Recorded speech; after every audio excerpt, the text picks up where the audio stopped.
कर रहे हैं हमें एंकर पर्सन जुल्करनैन। जी जुल्करनैन, कतर का दारुल-हुकूमत दोहा भी धमाकों से गूंज उठा और एक बार फिर ईरान ने कतर में अमरीकी अड्डों पर मिसाइल हमले कर दिए हैं, क्या कहिएगा?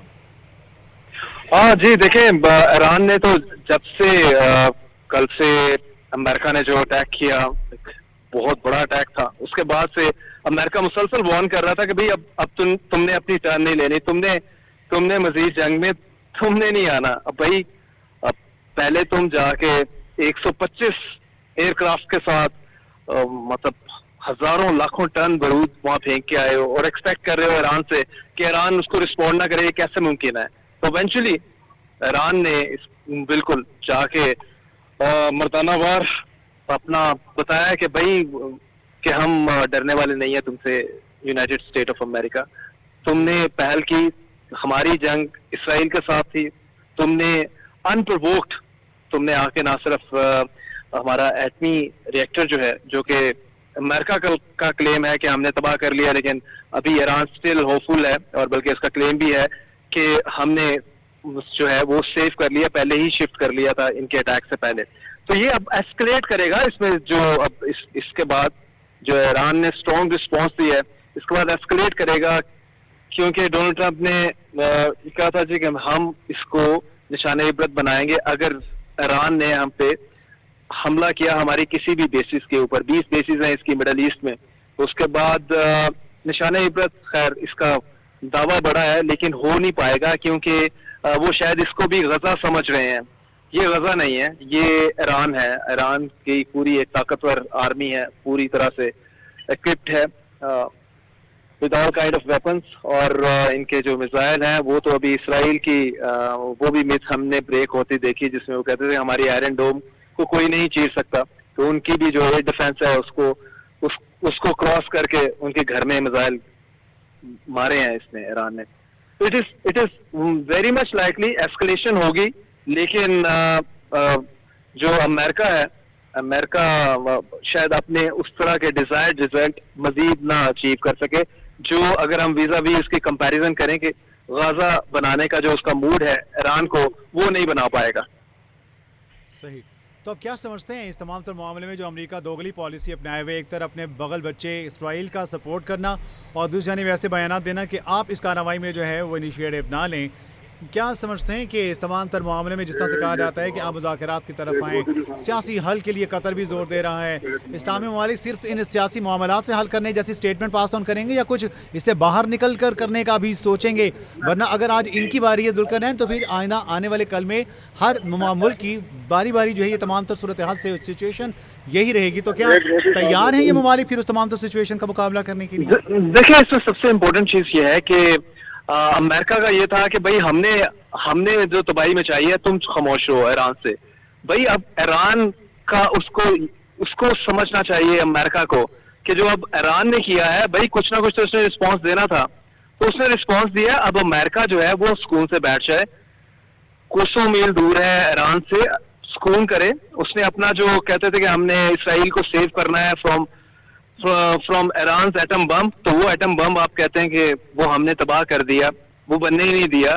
तो अब जो ईरान ने रिस्पॉन्स दिया है, उसके बाद इसको सुकून से बैठ जाना चाहिए। और जहां तक आपने क्वेश्चन किया कि जो बाकी स्पेशली ब्रदरली कंट्रीज हैं, मुस्लिम कंट्रीज हैं, इनको जाहिर है उस मुस्लिम उम्मा का हम देखते हैं कि जिस तरह से उनको चाहिए था स्टेप फॉरवर्ड करके पूरी तरह से ईरान के पीछे खड़ी होती पूरी उम्मत मुस्लिमा या 50 कंट्रीज ऑफ जो आपके इस्लामिक कंट्रीज हैं, लेकिन वो ऐसा नहीं हुआ, जो कि ओब्वियस किस्म के डिफरेंसेस हैं हम देखते हैं।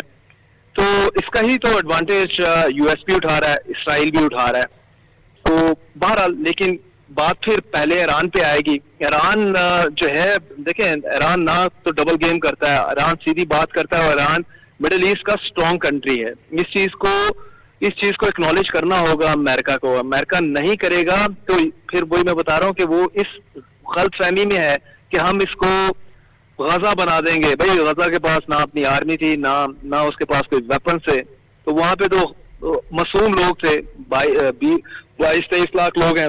उनको आपने जिस तरह से इसराइल ने उन पर बम्बार्टमेंट की, 60,000 के करीब लोग उसमें शहीद हुए हैं, 2 लाख के करीब जख्मी हैं। और बाकी 20-22 लाख लोग जो हैं वो बिल्कुल इस टाइम ऑन द रोड हैं। तो भाई ये सिलसिला नहीं कर पाएगा इसराइल और ना ही United State of America with Iran. तो मेरा ख्याल है कि ईरान को चाहिए कि यूनाइटेड स्टेट यूएनओ की बात माने, और यूरोप के जो 3 कंट्रीज हैं पावरफुल कंट्रीज, फ्रांस, जर्मनी और यूके, जो बार बार ये प्रपोजल लेके एक तरफ अमेरिका की तरफ जा रहे हैं, एक तरफ ईरान की तरफ जा रहे हैं कि भाई आप डी एस्केलेट करें, सीज फायर करें और टेबल पे आए और गुफ्तगू स्टार्ट करें। तो आई थिंक सो कि जो इंटरनेशनल कम्युनिटी इसमें, इंटरनेशनल प्लेयर्स जो है इसमें पड़े हैं, डायलॉग के लिए बात कर रहे हैं, तो उनकी बात की तरफ ध्यान देना चाहिए डोनाल्ड ट्रंप साहब को। सही है। अच्छा जुल्करनैन, पाकिस्तान और तुर्किया की अगर बात करें तो क्या आप समझते हैं तुर्किया पाकिस्तान मिलकर दोनों ताकतवर मुस्लिम रियासतें अगर अपनी तमन्नाइयाँ यकजा करते हैं, मिल बैठते हैं इस तमाम तर मामले के हवाले से, तो इस तमाम तर सूरत हाल के हवाले से कोई रोल अपना प्ले कर सकते हैं? चूँकि अगर हम बात करें मुस्लिम ममालिक के हवाले से तो ऑब्वियसली स्टेटमेंट्स तो सामने आ रहे हैं, लेकिन प्रैक्टिकली जो होना चाहिए वो होता दिखाई नहीं दे रहा। तो अब इस तमाम तर जाहरियत से, इन चैलेंजेस से निपटने के लिए मज़ीद क्या किया जा सकता है on the part of Pakistan? चूँकि अगर पाकिस्तान की बात की जाए तो इस पर बहुत से अहम दीगर बयानात भी सामने आए हैं। ये कि पाकिस्तान जो है अकेला इसमें क्या किरदार अदा कर सकता है, ये खाम ख्याली कि इसमें किरदार अदा नहीं किया जा सकता। तो to what extent do you think कि ये जो तमाम तर चीज़ें कही जा रही हैं इसे सपोर्ट किया जा सकता है, ये दोनों मुल्क मिल जाएं तो किरदार अदा करते हुए कोई मुस्बत पेशरफ सामने आ सकती है? To what extent this thing is right actually in your opinion? जी देखें, पाकिस्तान तो स्पेशली इंडिया कॉन्फ्लिक्ट के बाद, इंडिया को सबक सिखाने के बाद पाकिस्तान तो इंटरनेशनली उसकी इज्जत में इजाफा हुआ है, उसकी जो मिलिट्री फोर्स है उसमें भी लोग मानते हैं, एक्नॉलेज करते हैं, रिकग्नाइज कर रहे हैं। तो पाकिस्तान और तुर्किया की तो हम पहले से ही एक स्ट्रॉन्ग मुस्लिम कंट्री है, आर्मी के हवाले से भी, अदरवाइज भी उसको एज ए डेवलप कंट्री के तौर पे भी लिया जाए। तो ये दोनों कंट्रीज अपना पूरे का पूरा अगर वेट इस पे थ्रो करें कि किसी तरह खित्ते में डी एस्केलेशन हो, सीज फायर हो। सबसे इम्पोर्टेंट है इस टाइम सीज फायर की तरफ जाना चाहिए, और पाकिस्तान और तुर्किया इसको लेके जो है पूरी इंटरनेशनल कम्युनिटी पूरी एक वॉइस बनाए और अमेरिका के ऊपर प्रेशर डालें, क्योंकि अमेरिका अगर एग्री करेगा तो इसराइल एग्री करेगा। तो इसराइल ऑन इट्स ओन नहीं जाएगा जब तक डोनाल्ड ट्रंप एडमिनिस्ट्रेशन की तरफ से उसे कोई डायरेक्शन नहीं आएगी कि भाई अब सीज फायर कर दो।